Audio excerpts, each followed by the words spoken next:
Welcome to SBME Interfaces. Our goal with this show is to introduce you to the people that interface with biomedical engineering, from students and faculty to staff and industry, and everyone in between. BME is a broad field that encompasses so many different perspectives, journeys, skill sets, and backgrounds, and we are excited to share them all with you. Today, we're interfacing with Kari LaMotte. She's the Managing Director of Entrepreneurship at UBC. UBC's incubator and accelerator for ventures formed out of student, faculty, and staff ideas, has been involved in the VC tech sector for over 20 years, and she's enthusiastic about the growth of the innovation ecosystem here. She's the co-founder of Women Tech Founders and is an active advisor mentor to startups and founders. She completed her undergraduate honors bachelor's in speech pathology and audiology from Western Washington University, has broad experience as a performance coach, I need one of those, and is passionate about co-creative teams, leadership, growth, strategy, and business transformation. Welcome, Kari. Oh, thanks for having me. So I want to start with this past year. I know that it's changed a lot of things for a lot of people, but one of the things that's very interesting to me is, have you seen any big changes in the venture creation space, especially in the academic setting? Oh gosh, absolutely. You know, what's really interesting is I think that people expected that since we weren't on campus that we wouldn't see as many ventures coming out of the system, that things would slow down. We've seen directly the opposite. I think that people right now are in this space where they need to take action. It's not just about the pandemic. It's not just about COVID, although we see a lot of solutions that are in the health side of things. It's also this sense of, you know what, right after this pandemic is done, we've got this climate issue that we've all been, knowing about and wanting to address. So what we're seeing is there's this urgency, this sense of drive of, I need to be part of the solution. And I also think that there's a side of this that's around, I want to build sustainable, ethical companies. I don't like the things that I've been seeing. And here in Vancouver, we have this idea of what we want that to look like. So there's just this real energy that is coming out of the system. And we're certainly seeing more ventures than we've ever seen before. That's really exciting. I was worried that because of, I don't know, people would perceive a lack of resource or something like that in the pandemic, that they'd turn away, but I like that people are leaning in instead. That's exciting. Yeah, absolutely. So tell us about your entrepreneur journey over the past 2 decades. So I have kind of a 3-phase entrepreneurial journey. I'm older than I look, probably. So I started in the .com era, so late 90s. And this first era was super heady, super exciting. An anecdote. There were people who, at the time, we all knew about them, but there was one company, and I won't name it, but they used to buy this $200 loaf of bread from Urban Fare and feed it to the pigeons. And that was their thing. That was how crazy the environment was. And we had my husband and I both worked in a startup where we were literally getting financial advice because we were about to IPO. And so we were all looking for the condos we were going to buy. And there was just all this movement. And at the same time, he and I had started a startup ourselves on the side. And so as we all know, the end of the story is not pretty. The market dried up. We all delayed the IPO. And then the company went down. We couldn't get financing for our company that was ours. And so I think that first era, what I really learned was this sense of, you can't count your chickens, that this is hard. And sometimes it's hard and out of your control. And then the second season of my entrepreneurship career was really about the box, I'd say. I was a mom because I raised my family at that time. But those of people who know me, I have a really active mind. I have to be doing things. I have to be challenged. So I had this need of, getting out there and still working on something. But I had a box, a constraint that I put on myself. And that was that I wanted to be home with my kids. I wanted to be a full-time mom, 9 to 5 every day when my husband was at work. I wanted to be there. And so there was this box and I couldn't reconcile these two things. And so what I ended up doing was I was a vocal coach across Western Canada. That was evenings and weekends. And sometimes my husband would take time off and I would fly away for a week at a time.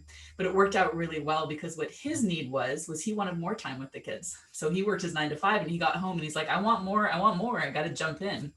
So at the same time, I also had built a direct sales organization that had about 120 people inside of it. So I had built this kind of large thing that, again, I could work around that schedule and fill in the gaps. And so I think that time period for me was truly entrepreneurial in that I could understand that entrepreneurship is about seeing the box and building around the box. It isn't about leaning away from it or shying away. It's saying, well, that's what I've got. If that's what I've got, this is what I'm going to build around it. And then the third season was back to e-commerce. Again, my husband and I, we didn't learn a lesson we probably should have learned, which is never join a company together because you lose your jobs altogether. But we decided to build a company together. This one actually went well. So we built this company. And I think that this season was, because the company was successful, what I learned was that the harder that I pushed into it, the more growth happened. And that's a wonderful thing. But it's also a really, it can be a really bad thing as well. So an example of that was we had a migration where we had moved, I think, 50,000 of our users from one platform to a newly designed platform. We'd set a year to do this. And by the time as these things go, we get to the end of the year, we hadn't done it yet. And so I had to manhandle all of our customers over to this new platform myself. And I ended up working 20-hour days because failure was not an option. And the downside was I lost my color vision for 6 months. So I destroyed my health in favor of making sure that success happened. So it was a really important lesson to learn that success can be addictive, but health and boundaries should also be addictive. So anyway, that's kind of my entrepreneurial story. What I find amazing about that is a lesson learned literally through the absence of color, like living a life through the absence of color when you give too much to something. I think that's amazing. Anyways, okay, can you tell us a little bit about what entrepreneurship at UBC does and what your role is as managing director? Yeah, sure. So UBC is filled with 80,000 students, staff, faculties, researchers, you name it. It is like a small city of people with amazing, brilliant ideas. And it's super, super diverse. You see every walk of life here. And I think that for me, what I see UBC as being about is it's a translation space. It's a translation space in a lot of ways. One is that it sits in this really interesting nexus between academia and industry. We read both ways. So if you're on the academia side, you say, wow, that looks really like industry. If you're on the industry side, you say, wow, that looks a lot like academia. And that's what we do. And so what we do is we work with faculty, different student clubs and entities across campus. And the first thing we do is we help the people we work with to understand what an entrepreneurial mindset looks like, that growth mindset, that natural curiosity, solving problems and thinking about things in a slightly different way. So we do that in fact, actually, we do one of the things with engineers and scrubs is one of the programs that we work with. And we do that kind of under the covers. We just support where we can. And then, ventures start to bubble out of the university. And so a venture, when it comes out, if it's a software venture, it's a pretty straightforward process. We can kind of charge it forward and get it readable. When it's a research-based venture, or if it's a venture that has defensible IP, or if it's something that is going to have to address the regulatory market. So there will be regulatory body approval in those steps. That is a very messy, ugly stage of company building. And if you're from industry, you look at that and you say, that's not a company, that's research. And if you're in research, it feels very much like a company. This is not what we're working on. So again, we're in that nexus where it's, how do we have the patience and the tolerance to really say, yeah, it's not pretty right now. It's okay. We're going to get it there. And then we just start massaging it and working with it until it starts to identify as something we can take forward into industry. And so that can take several years, and we will incubate a company. So we translate it, we incubate it, we accelerate it. And so the last stages of that, if we had one big goal, it's that by the time that we're done, we have helped build sustainable, ethical companies that are solving massively important challenges today, and that the industry itself recognizes it as valuable. So it pulls it forward and takes it from an industry perspective forward. So a successful point would be when we see multiple accelerators jumping in and saying, we want that company, come work with us. Whether or not the company decides to do that is a whole different thing. Our job is only to make sure they have options that they can actually drive forward. So my work as the managing director, obviously running that, so the nuts and bolts of that. But there's, as this is hard work, one thing from an industry perspective we see a lot is that sense of, as I said, this is not investable, this is not a venture, this is way too early, all those things we hear all the time. And the problem is that funding for those ventures also follows that thinking. And so one of my jobs is to identify those gaps that we have as a market when we look at ventures like that and advocate and to say, look, we are missing a piece of the pie here and we need to jump in and support this because what our systems look like are not actually helping these important, super important solutions get to market. And then, of course, I also liaise with various faculty members and, players in the industry to just understand. It's all about understanding more how we as Canadians, as our Canadian ecosystem and our BC ecosystem supports all different types of innovation and basically figuring out how we can together lobby for the things that we need to see success happen. Absolutely. You touched a little bit on engineering as part of the School of Biomedical Engineering. So this question is, what excites you about the formation of the School of Biomedical Engineering, and what role can it play in venture creation space at UBC and I guess in the BC ecosystem? Obviously the School of Biomedical Engineering by nature of what it is exciting. It's just so cool to bring in applied science and medicine and then combine it together and get that intersectionality happening. But honestly, the thing that excites me the most about it is the energy you're bringing to it. It's the who of who you are. Honest to goodness, that is the thing where I just get so charged when I see everything that you write about who you are, because what I see in it is inclusiveness. I see energy, passion, drive, the need to solve problems, and to just make this difference happen. And in the end of the day, I care less about the solution. I care more about that position of how you approach it. And that idea of inclusiveness, it isn't just the inclusiveness of the solutions that you're having, although you are doing that. So making sure that if you're designing something for a certain population that you talk to them, yes, it's the inclusiveness of how you work with the people around you in the ecosystem.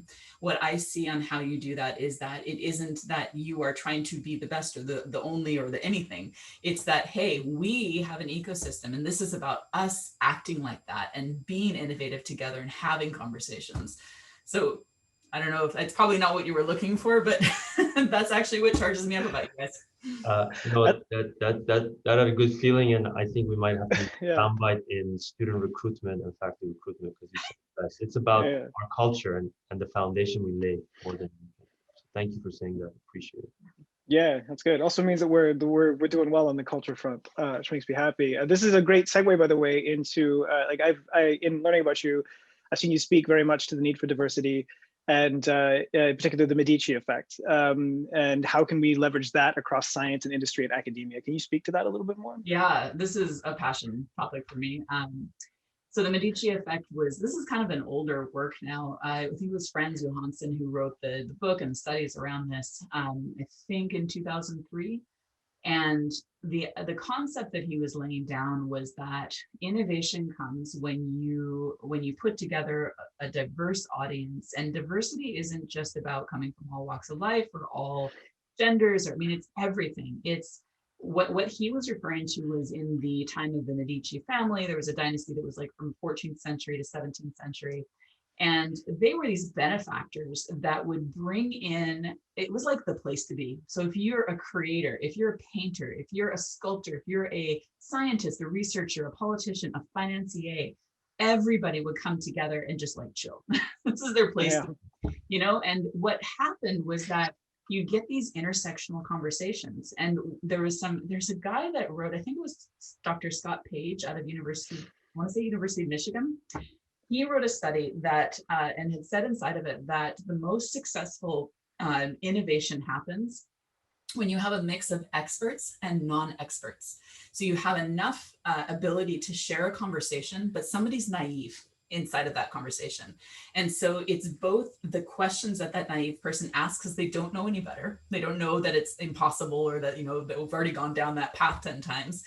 But it's also the response from the expert and having to think through and articulate what they do in a different way that creates this innovation where it's like, hey, could you do that with X? I've never thought of it. Why would we do it with X? Well, I guess we could do it with X. And then you get this brilliance and disruption. And so Medici Effect is this idea of this intersectional type of conversation. And I think that one of the things that this isn't just universities, this is across Canada, this is how we operate as an industry, is we have tended to go into a siloed place. So right now, if you were to look at the software network in Vancouver, the software network is adjacent to the life science network, and so that's not intersectionality. That's not us actually getting together and having conversations. That's, it's very linear and good types of discoveries, but we need to start shaking it up so that we get more of that cross-functional discussion and innovation happening. So that's kind of the opening comment around Medici Effect. But one thing I will add to that is that with regards to putting those intersectional teams together to solve problems, and I unfortunately don't have a quote for where this came from, but there was someone who did research around this, and it was this idea that it's the creatives that often are the ones that can tie it all together. So I think Franz actually talked about the Renaissance man. And the Renaissance men were people who they would travel, they would experience this thing over here and experience this thing over there. And they just have this very broad knowledge. They're generalists. They don't have anything that they're specifically excellent in. But because of that broad knowledge, they also have very low filter. So they don't filter out all the information that comes in. And so what happens is that they keep all these tidbits of information. When they're exposed to new information, they immediately start synthesizing it and tying it all together.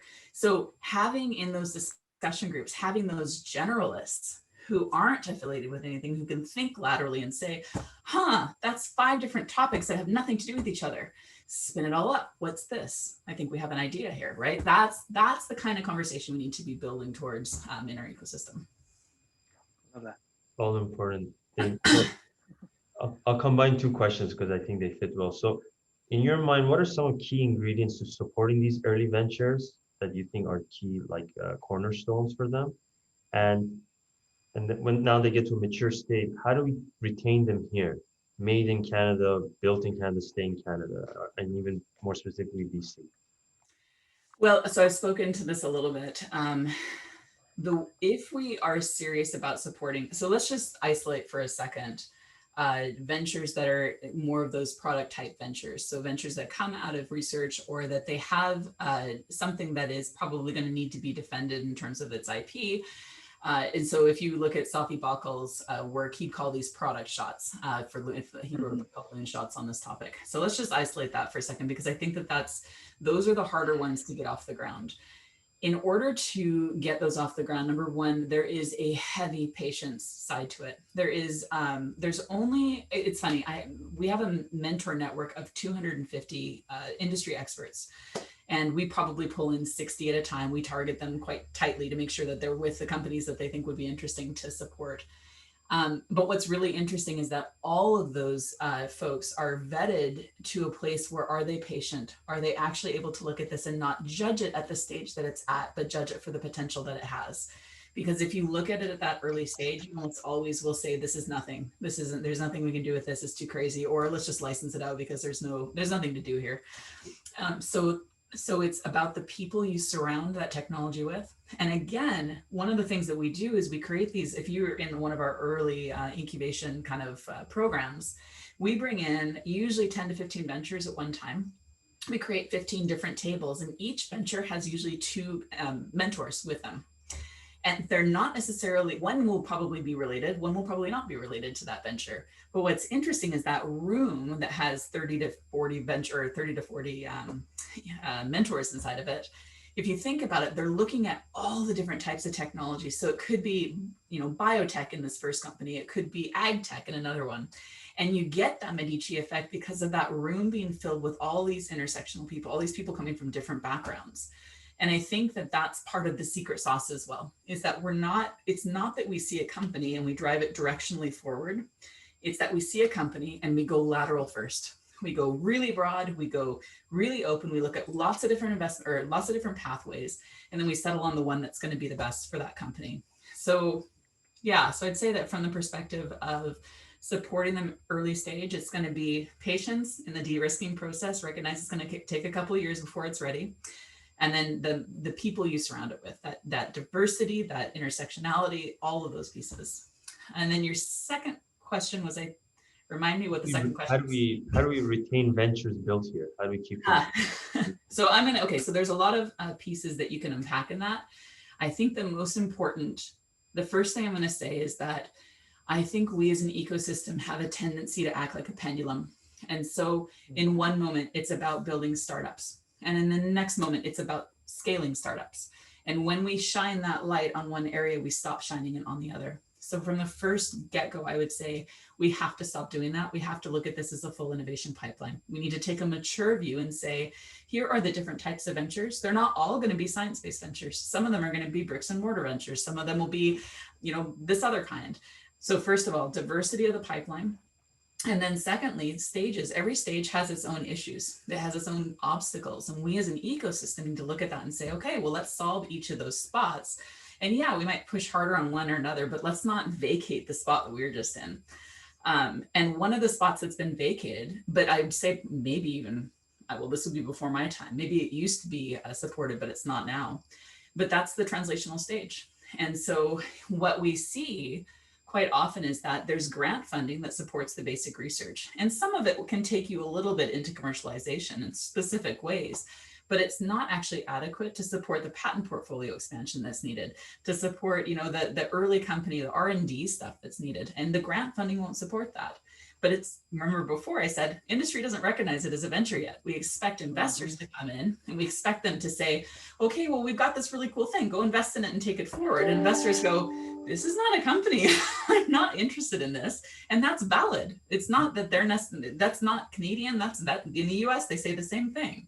So I think that one thing we have to recognize is that other ecosystems, it's a very small amount of money, but they put it in to solve that, to fill that gap. So how are we going to do that? So if we look at this as a full pipeline, we can see there's this little blip here, and it's tiny and skinny, not a lot of money. It's like 50,000 per company. It's not even big, but that's where we get a fall off. So if you want companies to stay here, you can't make it impossible for them to even find their feet.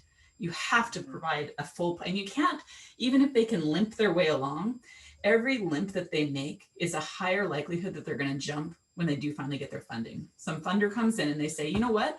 I like you. I want to invest in you, but you got to move to my location so it's easier for me to be part of this, right? Well, you just lost the game. So I'd say that gap in funding is a big part of that.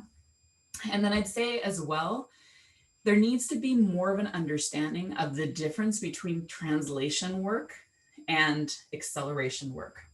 Acceleration is industry. And we play into this ourselves. We are our own worst nightmare. We have a portion of our pipeline that we call acceleration, because from the perspective of where we live, we are accelerating the path. We are helping them to get the right speed to, moving from a research atmosphere to more of an industry atmosphere. And so, yes, it sounds like that. But if you're truly looking at what acceleration is, that is something that happens in industry when there's already this proven product and you can jump it forward, blah, blah, blah. Translation work is not like that. Translation work is dig deep, dig hard, get lateral, figure it out, get some things underway, and then, build the early parts forward. So I think that we have to, as an ecosystem, and this is Canada-wide, we have to recognize the role that the translational entities do in that very important handshake between industry and academia, support it and make sure that they have what they need to get these companies off the ground. And that goes back to the IP, the portfolio, how many patents have you got? Are they actually enough? This is not something the university can do. It's not something the investors can do yet, right? So it's this gap. And then lastly, I think I might say, when you look at the Canadian innovation story, from my perspective on the West Coast, we tell a Toronto-based story.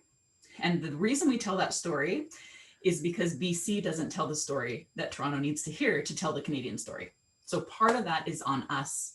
If we don't lift up the stories here to actually say, this is what's going on and this is who we are, we can't expect other places to pick up that story and take it forward. So as a BC ecosystem, we have to now say, okay, I can have pride. That doesn't make us bad. If we're building sustainable, ethical, important companies that are changing the way that we do things in the world, that are changing it for the better, why are we not proud of that? If we want to be known for that, we actually have to say it. So I'd say that that's the third area we need to actually work on.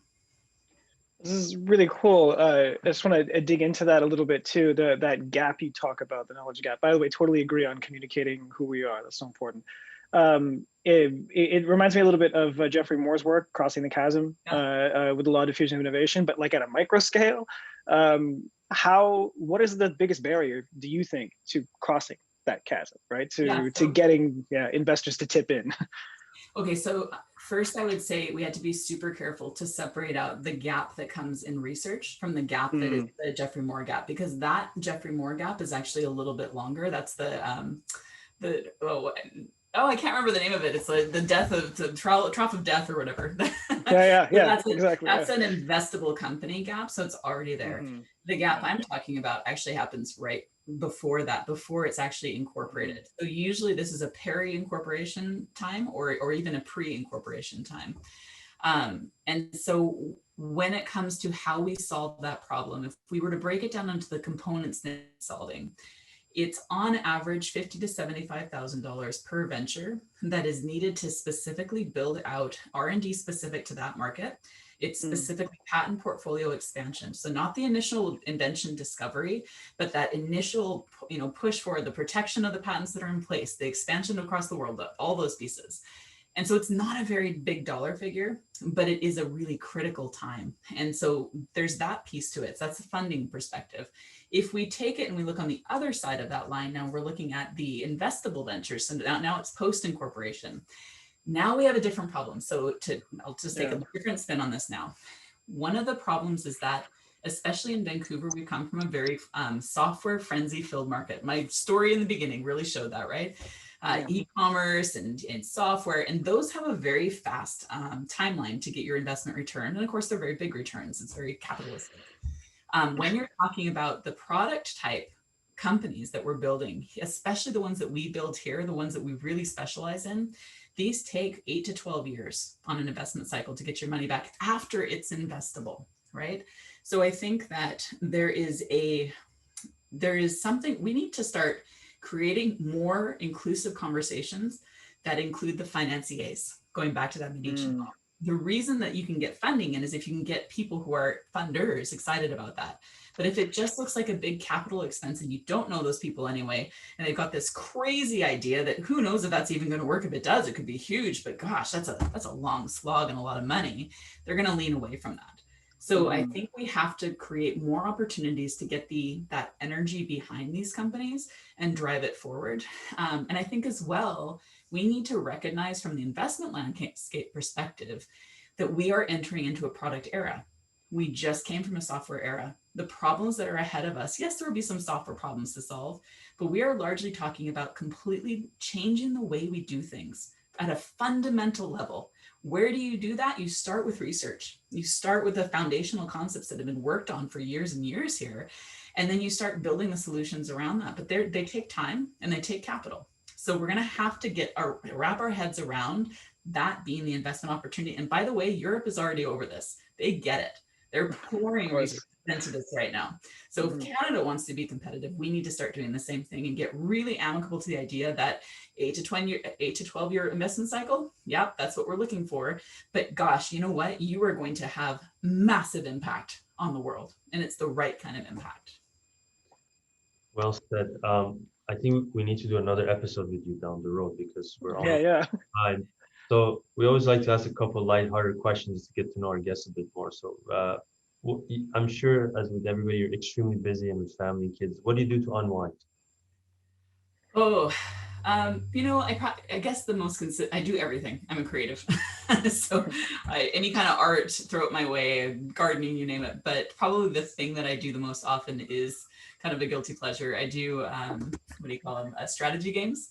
So I have 2 teenage boys and we play like Dominion and Catan and Scythe and Brass and all those games.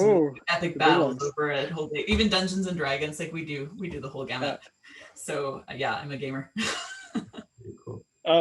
Okay, one quick one for me, and then I'll ask the last question here. So at first, especially with your experience, what would you tell your 20-year-old self, if you could? Totally that you can do it. I think when I was 20, I thought there was a division between who the doers were, who the people who would make change happen were, and who I was. I was just a regular old person. And somebody who is one of those people, rich, or you classify it the way you want, they're the ones that'll make action happen. And I think that if I could give myself a nugget, I would say, no, you can, whatever you're passionate about, this idea of becoming an expert, that just means go and research everything about it. If you're passionate about it, fill your boots. Like, you should see today my stacks of books that both I've read and I've not read. I mean, I've got a stack that's probably 10 feet tall of books that are on my to-do list to read, and I probably read one a week. So that says something about my buying habits, but but this idea of take the ownership and just do it. If you're passionate about it, lean into it, make it happen. Don't be afraid of starting a company. Don't be afraid of joining a company that's risky. If you care about this and you think it's important, go do it, because that's what will make it happen. Love that. Okay, last question then. Are there any initiatives, projects, or endeavors you're currently overseeing that you're really excited about and you think we should get excited about too? So many. I'll pick one, and that's that we have two different streams, or two different programs of what we do. One is we do software ventures and consumer products and things like that are more of a fast-paced cycle. And then we also do what we call lab to launch, which is that product innovation. And what's difficult when you split these things is that you don't always have the community throughout that you need to. So what we've developed are 3 venture studios that refocus our communities in ways that we can draw in more externals as well. And so those 3 communities are Human Health Venture Studio, Social Venture Studio, and a Social Impact Venture Studio, and Climate Action Studio. So these 3 community areas, these are the collection points, and you don't have to have a venture to be in it. You can actually be part of the community outside of them. And so this is the earliest stages of us developing as much community around big problems as possible. So stay tuned, watch that space, because we're going to be fleshing them out over the next couple of years. And it's just a really exciting, inclusive space that we want to pull everybody into. That's great. A lot of exciting stuff happening in the charge, and it's always a pleasure talking to you, and thank you for taking time to talk to us today. It's very insightful. That was lots of fun. Thanks, guys.